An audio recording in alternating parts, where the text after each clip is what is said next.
हिमाचल प्रदेश की पर्यटन नगरी डलहौजी की होटल एसोसिएशन के मुख्य संरक्षक मनोज चड्ढा ने पत्रकारों से बातचीत कर बताया कि कोरोना वायरस के कारण पर्यटन व्यवस्था ठप हो गई है, जिसके साथ ही जुड़े हजारों लोग भी प्रभावित हुए हैं। उन्होंने पर्यटन व्यवसाय की समस्याओं को और पर्यटन उद्योग को पुनर्जीवित करने के लिए अन्य कई मांगे मुख्यमंत्री के समक्ष रखी है। मनोज चड्ढा ने बताया कि मुख्यमंत्री ने मांगों पर सहानुभूति पूर्वक विचार कर शीघ्र ही उचित कदम उठाने का आश्वासन दिया। कोविड-19 के चलते आज पूरा देश विदेश जो है वो बुरी तरह से ग्रस्त है और इकॉनमी जो है वो बहुत पीछे चली गई। अन्य चीज़ें बहुत ज़रूरी हैं, उसके साथ साथ हम लोगों को जो आज का टाइम है उसकी प्लानिंग और आगे की प्लानिंग के बारे में भी सोचना है। हिमाचल के परिदृश्य से देखें तो टूरिज़्म एक मेन स्टे था हिमाचल में, मेन स्टे इकॉनमी का, और इसके ऊपर काफ़ी लोगों का जो है दारोमदार निर्भर करता था। हम लोग जब इसको जनरलाइज कर रहे थे तो डिस्ट्रिक्ट वाइज हम इसको देख रहे थे तो शिमला, कुल्लू, मनाली, धर्मशाला, सोलन, कसौली, डलहौजी, इन सबको अगर मिलाया जाए तो तकरीबन 70% इकॉनमी हिमाचल की जो है वो टूरिज़्म रिलेटेड है और टूरिज़्म पे डिपेंड करती है।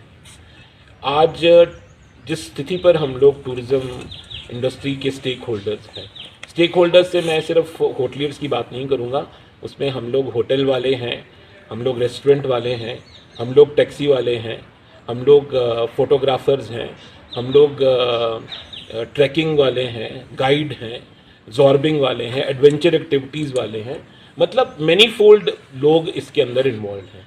तो आपके माध्यम से हम लोग चाह रहे थे कि टूरिज़्म रिलेटेड जो आज प्रॉब्लम्स हम लोग फेस कर रहे हैं उनको आपके माध्यम से सरकार को और उन लोगों तक पहुंचाया जा सके जो इसके बारे में इसका समाधान निकाल सके। हम लोगों ने काफ़ी इसके ऊपर एक चर्चा की है। खुशी की बात यह है कि हिमाचल प्रदेश में एक स्टेट टूरिज़्म फेडरेशन बनी है जो पहले नहीं थी, और उस फेडरेशन के अंदर हम लोग टूरिज़्म के कारण जो कमियां हम लोगों को आज आ रही हैं और आने वाले समय में आ रही हैं वो हम चाहते हैं कि हम सरकार के साथ उसको अपडेट करें। हम लोग पहले बहुत आभारी हैं जयराम ठाकुर जी की सरकार के, माननीय हमारे प्रधानमंत्री जी के, जिन्होंने बड़ी संवेदनशीलता के साथ इस सारे मुद्दे को उन्होंने देखा और जिसको कहते हैं ह्यूमन टच उन्होंने दी है। उन्होंने सभी सेगमेंट्स को इसमें जो है कहीं ना कहीं कोई ना कोई राहत देने की कोशिश की है। आप लोगों ने देखा होगा कि जो हमारे निगम सेक्टर के लोग हैं, जैसे बीपीएल फैमिलीज़ ले लीजिए और अन्य, उसमें पूरी सरकार की मदद रही है राशन मुहैया कराने की, और अन्य ऐसी कई चीज़ें हैं जहां पर सरकार जो है वो काफ़ी गहन चिंता करके उन्होंने समाज के हर वर्ग को उन्होंने साथ में लेने की कोशिश की। और इसी तरह से इकॉनमी में भी काफ़ी राहत जो है आरबीआई ने दी है। हमारे फाइनेंस मिनिस्टर ने माननीय प्रधानमंत्री मोदी जी की अध्यक्षता में ऐसे कई चीज़ें हैं जो ग्रांट्स हैं, एड्स हैं और रिलीफ है जो इंडस्ट्री को दी गई है। अगर टूरिज़्म के लिए एक ऐसा रोड मैप बनाना बहुत ज़रूरी है हिमाचल सरकार के लिए ख़ास तौर पर और केंद्र की सरकार के लिए, और इस दिशा निर्देश में हम लोग बड़े फॉर्चुनेट हैं क्योंकि हमारी रिप्रेजेंटेशन यहाँ से सरकार के साथ रही भी है। हम लोग माननीय मुख्यमंत्री को निजी तौर पर जानते हैं और ये मुद्दा मैंने सीएम साहब से उठाया भी था, और हमने एक रिप्रेजेंटेशन जो है डलहौजी होटल एसोसिएशन की हमने एक सीएम साहब को भेजी भी है, जिसकी कड़ी में हम लोग ऑलरेडी उनसे बात कर चुके हैं। और इसी तरह से एक संगठित होकर के जो फेडरेशन की मैं बात कर रहा था, हमने इसको स्टेट लेवल पे भी उस फेडरेशन के थ्रू उठाया और आने वाले समय में हम लोग उसको सेंटर में भी उठाना चाहेंगे। कुछ मुद्दे जो हम लोग जिन चीज़ों पे हमने डिस्कस किया वो मैं आपके सामने रखना चाहूँगा। जो सबसे बड़ा मुद्दा इस वक्त टूरिज़्म इंडस्ट्री को फेस हो रहा है वो एम्प्लॉयज़ को लेकर के है, एम्प्लॉयमेंट को लेकर के है। आप लोग इस कड़ी में सब लोग जानते हैं कि सिर्फ होटल इंडस्ट्री के एम्प्लॉयज़ की बात ना करें।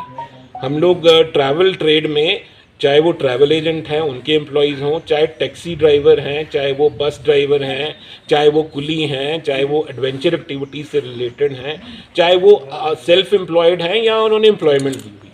इस वक्त एक ये बहुत बड़ा मसला हम लोगों के लिए बन गया है कि हम लोगों ने इनकी रोटी रोज़ी को भी चलाना है और अपनी रोटी रोज़ी का भी ध्यान रखना है। टूरिज़्म एक ऐसी इंडस्ट्री है जहाँ पर मार्जिन्स बहुत कम रहते हैं। हमारा जो पूरा का पूरा तामझाम है वो इतना लंबा चौड़ा है कि उसमें इतने एक्सपेंसेस होने के साथ साथ जब तक हमारे पास लिक्विड मनी नहीं होगी तो हम लोग इस चीज़ को सर्वाइव नहीं कर सकते। हमारे लिए, हिमाचल टूरिज़्म वालों के लिए बड़ी दुख की बात है कि हम लोग अपने सीज़न में जा रहे थे, जबकि आप अगर गोवा की बात करें, राजस्थान की बात करें, केरला की बात करें तो वो टूरिज़्म उनका सीज़न ख़त्म हो गया था, वो ऑफ सीज़न में जा रहे थे। यही हम लोग, अगर ये बातें हमारी नवंबर दिसंबर में होती तो हम लोग भी थोड़ा इतना चिंतित ना होते, क्योंकि आप ओवरऑल जब आप नॉर्दर्न स्टेट्स की बात करेंगे जिनका गर्मियों का सीज़न रहता है तो उनके लिए 15 अप्रैल से लेकर के 15 जुलाई तक ये मेन फ्रेम होता है सीज़न का, जिसमें आपने अपने पूरे साल की कमाई के अंदर अपना घर भी पालना है, अपने एम्प्लॉयज़ का घर भी पालना है और आपने सभी चीज़ों का ध्यान रखना है। आप जानते हैं कि होटल इंडस्ट्री में लोगों ने एक भारी भरकम लोन लिए हुए हैं बैंक से, EMIs हैं और उनके ऊपर इंटरेस्ट भी है। और अब जो ये वक्त आ गया वो उसमें ऐसा लग रहा है कि 3 महीने का गवर्नमेंट ने उसको डेफर किया है, पर उसमें हमें कोई इंटरेस्ट में और इंस्टॉलमेंट्स में कोई रियायत नहीं दी गई है। तो हमारा आपके माध्यम से एक ये भी अपील है कि कम से कम 12 महीने की जो है हमें इंटरेस्ट में रिलीफ दी जाए और उसके साथ साथ जो ये 3 महीने का डिफरमेंट है ये 12 महीने की जाए और ये जो 1 साल जो हम लोगों को रिवाइव और सर्वाइव करने का लगेगा उसके ऊपर कोई इंटरेस्ट नहीं होना चाहिए। तीसरा, इसी को लेकर के हमने बोला है कि एक कोई फंड, कॉर्पस फंड ऐसा क्रिएट किया जाए जिसके अंदर हम लोग, हमारे इंफ्रास्ट्रक्चरल डेवलपमेंटल कॉस्ट्स बहुत है, मेंटेनेंस की कॉस्ट बहुत है। आपने देखा होगा कि आपने घर बार में भी, हिमाचल में जब आप रहते हैं तो सर्दियों का मौसम निकल के जाता है तो आपको पेंट और अन्य ऐसे खर्चे होते हैं जो आपको बिल्डिंगों को मेंटेन करने होते हैं। तो हम लोगों का सरकार से रिक्वेस्ट है कि GST जो हम लोग देते हैं उसी का कुछ अंश, हम ये नहीं कह रहे कि हमें कोई ऐसा फंड हमारे लिए क्रिएट कर दें, एक एक होटल जितना जितना GST कैलकुलेटेड है पिछले उसने 2.5-3 साल में दिया, उसकी कोई परसेंटेज, चाहे वो 20% चाहे 30% इंटरेस्ट फ्री वो होटलियर को दे ताकि वो साल भर अपना उसको सर्वाइव कर सके और उसके ऊपर वो जो है अपनी जो कारगुजारी है, अपना कामकाज है, अपने जो एम्प्लॉयज़ हैं उनका और अन्य कुछ चीज़ों का वो ध्यान रख सके। तो ऐसी कुछ मांगे जो हमने रखी हैं जो प्रेजेंट सिनेरियो के अंदर हैं। टूरिज़्म को रिवाइव करना हिमाचल के लिए बहुत ज़रूरी है। हम लोग कोई भी हिमाचल में जो है वो इस चीज़ से अलग नहीं है। जब तक टूरिज़्म को हम लोग रिवाइव नहीं करवाएंगे, सर्वाइव नहीं करवाएंगे, तब तक हमारे किसी भी सेगमेंट को सोसाइटी के हिमाचल में कोई राहत नहीं मिल सकती। तो उसके लिए ये करना जो है वो बहुत ज़रूरी है।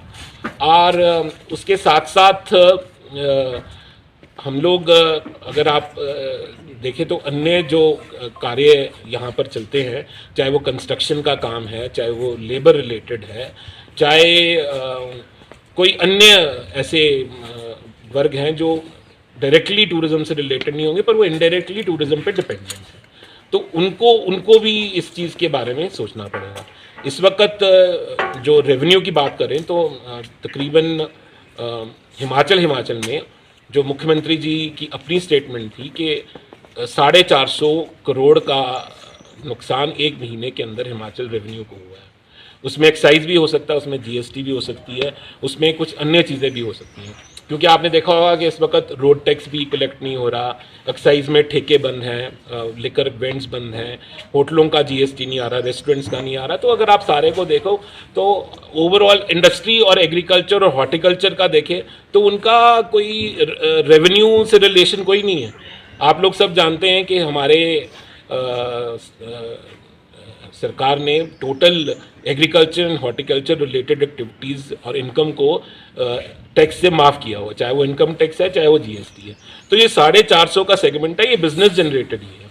और वो बिजनेस जनरेटेड मेरे को हमने जो हमारी कैलकुलेशन हुई तो 70% जो है हिमाचल में वो टोटली डिपेंडेंट ऑन टूरिज्म है और 30% इज़ अदर, पर वो भी इनडायरेक्टली कहीं ना कहीं टूरिज्म के साथ जुड़ा हुआ है। तो इसको देखना जो है वो बहुत ज़रूरी है। और हम लोगों की रिक्वेस्ट है कि जिस तरह से सरकार ने अन्य वर्गों का ध्यान रखा, उसी तरह से टूरिज़्म के बारे में भी वो सहानुभूति पूर्वक सोचें और हिमाचल के हितों को सेंटर में भी रखें और अपने यहाँ पर भी रखें। उसी कड़ी में एक जो और बड़ा मुद्दा है कि हमारे होटल्स में कमर्शियल टैरिफ बिजली का लगता है। अब उसके चलते हुए 170 रुपये जो है डिमांड चार्जेस बनते हैं, चाहे आपका बिजली आप इस्तेमाल करो या ना करो।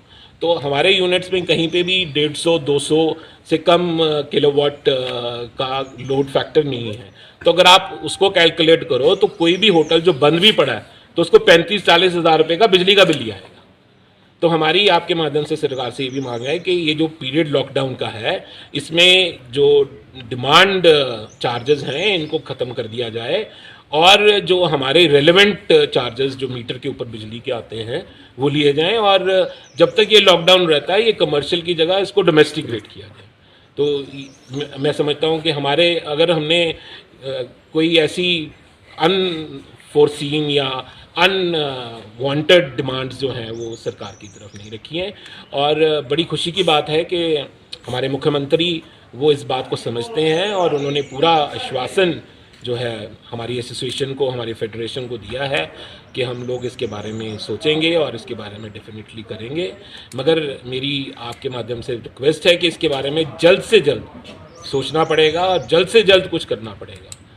आप डलहौजी ही की बात कर लें तो हमारे यहाँ पर कोई 150 के करीब यूनिट है और अगर आप 20 लोगों की एवरेज करें तो 150 में से आप 20 की एवरेज पे तकरीबन 6000 एम्प्लॉयज़ होटल्स और रेस्टोरेंट्स का इस वक्त घरों में बैठ गया और ये बड़ा नंबर है।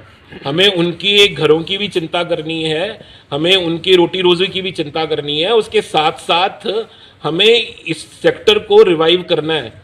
हम लोग जब तक इस सेक्टर को रिवाइव नहीं करेंगे तब तक पूरी इकोनॉमी जो है ये अफेक्टेड रहेगी। तो मैं इसके साथ आपका बहुत बहुत धन्यवाद करता हूँ।